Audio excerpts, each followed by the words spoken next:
What is up, ladies and gentle nerds? It's your boy Graham, also known as HamHawks42 on the internet, and today we are looking at another card, this one requested by my buddy JD, and it is the Chain Veil. And we're specifically going to be looking at the Chain Veil from a kind of a deck builder's perspective, with the question of, how do we use this thing? So let's take a look at it.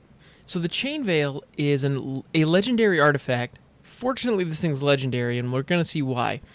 At the beginning of your end step, if you didn't activate a loyalty ability of a Planeswalker this turn, you lose 2 life. Okay, so there is a cost. You do need to have Planeswalkers on hand in order to leverage this thing. Otherwise, like so many cursed artifacts throughout stories, it hurts you. So, okay, cool. Then you can pay 4. For each Planeswalker you control, you may activate one of its loyalty abilities once this turn, as though none of its loyalty abilities have been activated this turn. So you just get to straight up double up reset your Planeswalkers. That's fantastic. But there's a lot of, I don't know, there's a downside to that, in that dedicating a lot of Planeswalker slots in your deck leaves you with fewer creatures, fewer answers to what your opponent's doing, and so you have to be really intentional. It would be easy to go through your collection, grab whatever Planeswalkers you have, slap them into a deck with 3 or 4 copies of the Chain Veil, and call it a day. And you could have some fun experiences with that, but chances are the deck's not really going to work as well as you might want it to. So let's take a look at a handful of Planeswalkers that I think actually could help this out. Because in general, this is going to amplify your Planeswalkers. So you're going to want to build a Super Friends deck where you have a lot of Planeswalkers, but you also have them synergizing with one another and having effects on board that can actually win the game. And so when we think about Planeswalkers, what do we want them to do? We want them to create tokens. We want them to deal damage to, our opponent or their creatures. We want them to removing creatures. We want them, in general, we want them to protect themselves and move the game towards the finish, whatever that looks like. So there are a handful of different angles that you could take with the Chain Veil, and I want to take a look at a couple of them. So for starters, the Chain Veil itself in the lore is an artifact that was worn by Liliana, and she actually used it to curse Garruk or Garruk. I'm still not exactly sure how to pronounce that. I have no doubt I'll use them interchangeably throughout this. And so it would make sense from a thematic perspective to have a lot of Lilianas and a lot of Garruks. Okay, cool. Fortunately for us, we have a lot of options when it comes to Lilianas and Garruks. They're characters that have been around the game for a long time, and as a result, they've been printed a bunch, so we have a number of different options. So I want to take a look at a couple that I think could help fit in a deck that is centered around the Chain Veil. So for starters, I want to take a look at Garruk Apex Predator. So this thing it costs 7. You can +1 destroy target Planeswalker. Now, can you imagine doing that twice in one turn? That can completely devastate what your opponent's doing, even if they've dropped an Ugin on you. So that's pretty fantastic. Or +1, put a 2/2 Black Beast creature token with Death Touch onto the battlefield. Between both of those +1s, Garruk is going to drive the game towards a conclusion. So Apex Predator, I think, really is a solid option that can really help progress the game towards a conclusion and can really benefit from that Chain Veil effect. So what else does he have? -3, destroy target creature. You gain life equal to its toughness. So that is just a board stabilizer. So that's always going to be good. Well, having that option will always be good. Let's put it that way. But Apex Predator also has an alt. -8, target opponent gets an emblem with whenever a creature attacks you, it gets +5/+5 and gains trample until end of turn. That's beautiful. That's absolutely beautiful. And if you're in a situation where you've been creating tokens to protect your Planeswalkers and help put pressure on your opponent, this is just a nail in the coffin in a beautiful way. And if you're going with the Garruk Liliana style build, that's probably going to be the way you go. So let's take a look at our first Liliana that we want to take a look at here that I think could really help this deck. And that's Liliana the Last Hope. And the reason that I call out Liliana the Last Hope specifically is because she costs 3 to come into play. The Chain Veil costs 4. So as a result, you'll be able to get Liliana on board prior to the Chain Veil arriving. And that's really useful. So what does Liliana do? +1, up to one target creature gets -2/-1 until your next turn. So that is going to help protect your planeswalkers and protect your face against aggro opponents. And that's really, really useful. So what else do we have? We have a -2. Put the top 2 cards of your library into your graveyard, then you may return a creature card from your graveyard to your hand. So if you have any creatures in the deck, that could be useful. Possibly not going to be quite so much. The +1 is really where the money is going to be in the early game. But then you also have a -7. You get an emblem with, at the beginning of your end step, put X 2/2 black zombie creature tokens onto the battlefield, where X is 2 plus the number of zombies you control. Now, if you want to build a zombie tribal scenario, this could be really, really fun. And you could also add Liliana Dreadhorde General and some other Lilianas that really care about zombies to really ramp that up to the next level. And that could be really, really fun if you want to go that route. So that's another option. Now, other 3-drop planeswalkers that can really help protect while the Chain Veil is setting up are, I have another example of that, which is Mew Yandling the Skydancer. So if you're going to be running like a 3-color situation, or if you're going to be running, possibly you could go like straight to Mirror with just black-blue, and you could do some really cool things with that. Mew Yandling has a similar effect as Liliana in that she has a +2 with, until your next turn, up to one target creature gets -2/-0 and loses flying. So it reduces that 2 power again. So that can really help protect those planeswalkers. And even if it doesn't protect them completely, it can keep them alive long enough for the Chain Veil to come online and start doing stuff. So I think that those would be really, really beneficial. Now, Mew Yanling's second ability is also one that can help protect the planeswalkers. That is a -3, create a 4/4 blue elemental bird token with flying. And if you manage to get to her ult, which doing +2, and especially doing +2s over and over, like twice per turn with the Chain Veil online, her ultimate is -8. You get an emblem with islands you control have tap, draw a card. So that's freaking bonkers. And yeah, 1 mana for a card is a pretty darn good rate. So I think Mew Yandling has a lot of really great potential in a situation built around the Chain Veil, because the Chain Veil is going to be dropping on turn 4, starting activating as soon as turn 5. And ultimately, if you want to start activating the Chain Veil on turn 5, you better have some planeswalkers on board that can benefit from it. And I think Mew is a great example of one that really, really will. All right, so we have a couple other details that we might want to consider for the mid to late game. So we have Garruk Apex Predator for the late game. What else do we have?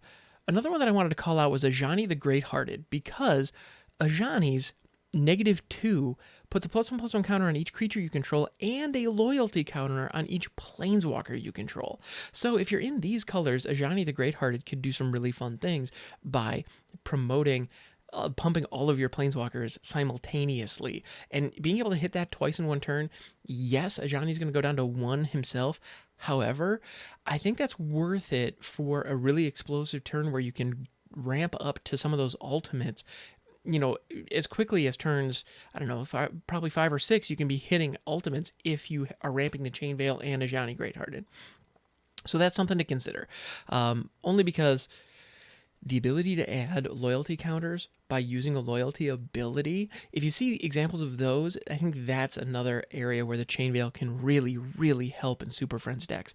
Also, Proliferate is an ability that you really want to leverage, and this almost feels like that. So let's see. Another example is Garruk Cursed Huntsman. I think Garruk Cursed Huntsman is another excellent late game option because he just creates an army for you. He has the ability to destroy creatures and draw cards. And on top of that, once you do finally get to his ult, which is only 6, and he starts at 5. So if you have Ajani Great-Hearted, you can ult this guy as soon as he comes into play. So that is a great example. Those two get together, you can do some crazy things. Now that does require 3 colors, so that's something to keep in mind. But still, if you can get Ajani Great-Hearted onto the field, once you drop Garruk Cursed Huntsman, all of a sudden you minus Ajani Great-Hearted even once, and you get Garruk's emblem. So that's fantastic. If you can ult Ajani twice, you get Garruk's emblem and he survives. You can get Garruk's emblem and 2 wolves, and he sticks around. That's fantastic. Like, that value is just killer. So I would highly recommend building around Garruk Cursed Huntsman if we were to, again, really focus on the Chain Veil and really try to make that thing sing, because I think these examples are really clutch. Now, the one thing about the Chain Veil that I do want to call out is it costs 4 to put into play and 4 to activate. That means that if you are trying to build up your board presence of Planeswalkers, unless you ramp to the moon, you are probably not going to be able to play a Planeswalker and activate the Chain Veil in the same turn. So sequencing that is going to be really critical. Knowing when to throw another Planeswalker on board and when to double up the loyalty abilities that you have on board is going to be the difference between this deck being successful and this deck floundering with a lot of cool cards. And trust me, I've had plenty of decks flounder that are full of really cool cards. It's not a good feeling when that happens. So that's just a call out that I wanted to make because I think that that's important. Another one that I think is really valuable here is Garruk Wildspeaker, because we were just talking about ramp, right? So let's ramp to the moon, shall we? With Garruk Wildspeaker, you actually get you get a rebate on the Chain Veil's cost if Garruk Wildspeaker is in play, because the +1 untaps 2 target lands. So here's what you do. You tap 2 lands, you float the mana, you uptick him, you tap those 2 lands again, you use the 4 mana that you have floating to activate the Chain Veil, then you can uptick Garruk Wildspeaker, and now boom, Chain Veil activation was completely and totally free because those 2 lands that are now tapped are back to being untapped. You're completely reset where you started, except now you can activate all of your Planeswalkers except Garruk Wildspeaker twice.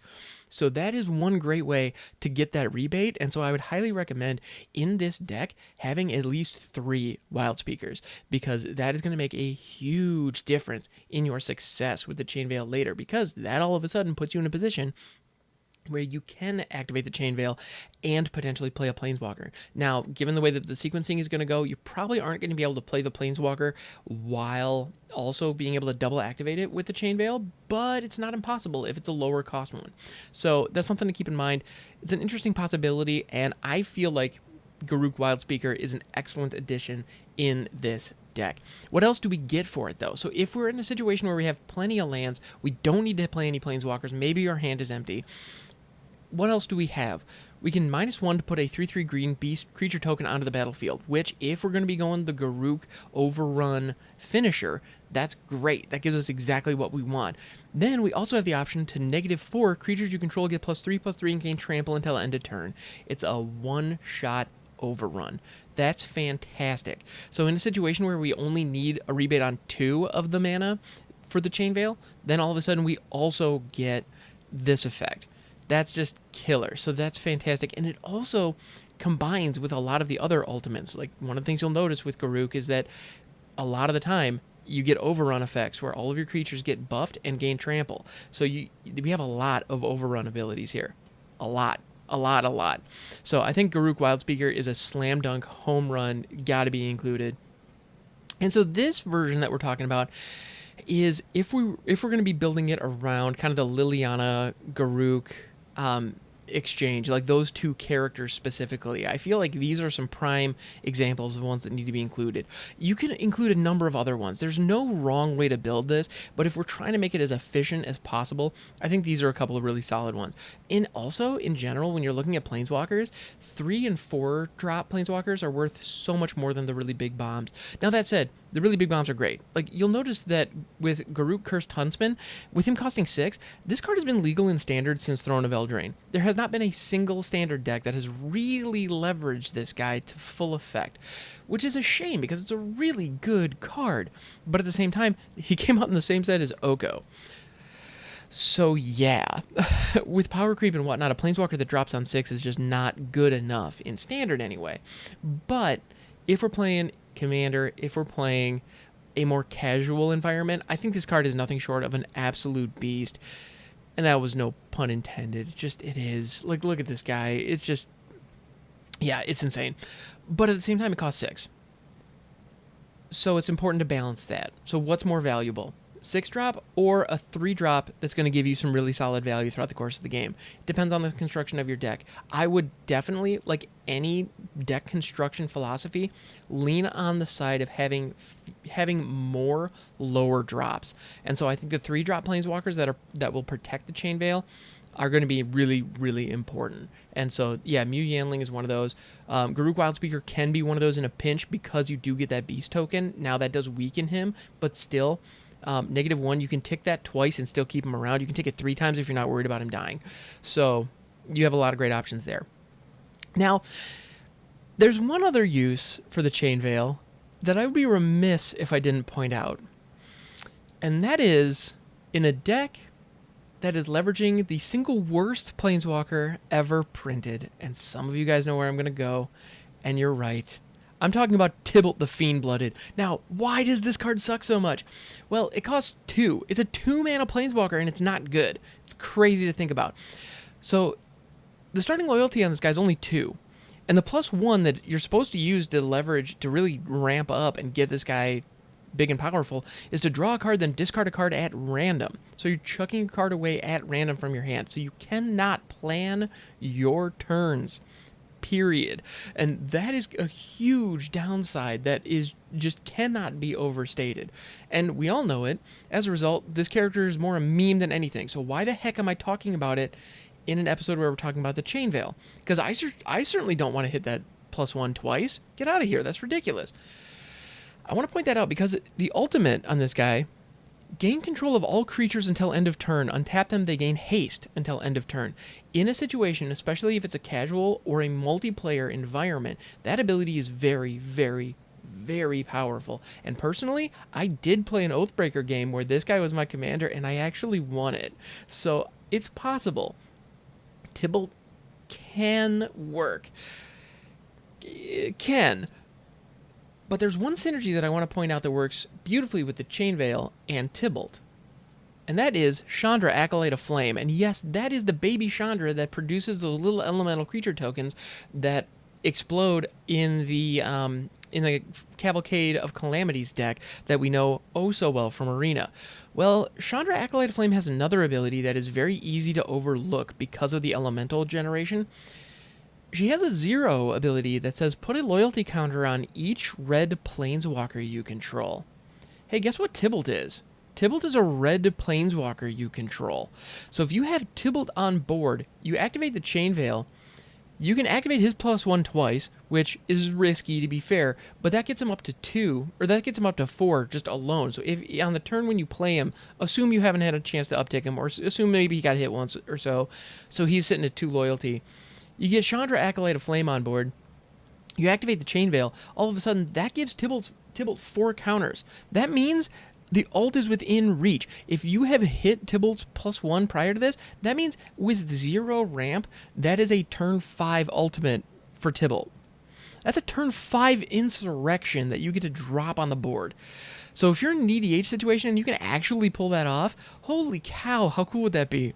Now, is that something that I would really encourage anyone to go out of their way to build a deck around? Probably not, but it's a really fun interaction with the Chain Veil, and I would be remiss if I didn't mention it.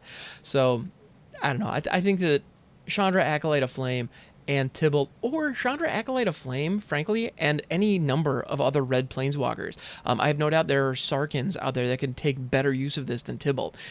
So that's something that I believe that interaction is very similar to Ajani Greathearted's ability of putting additional loyalty counters on planeswalkers and being able to double up that being incredibly valuable, except she's limited just to red planeswalkers. So that's something to keep in mind. But there are plenty of great red planeswalkers.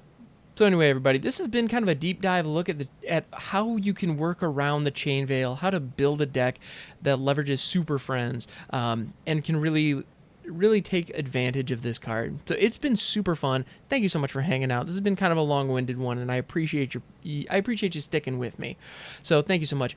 If you want more rambling like this, I do stream over on Twitch, twitch.tv/hamhawks42.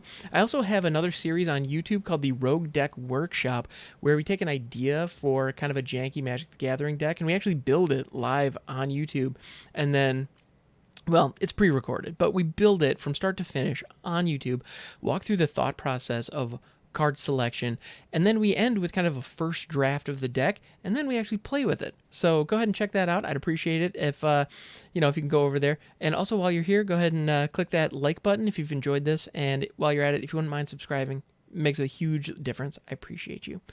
Thank you so much, and don't forget, you are a good person, and you deserve to be happy.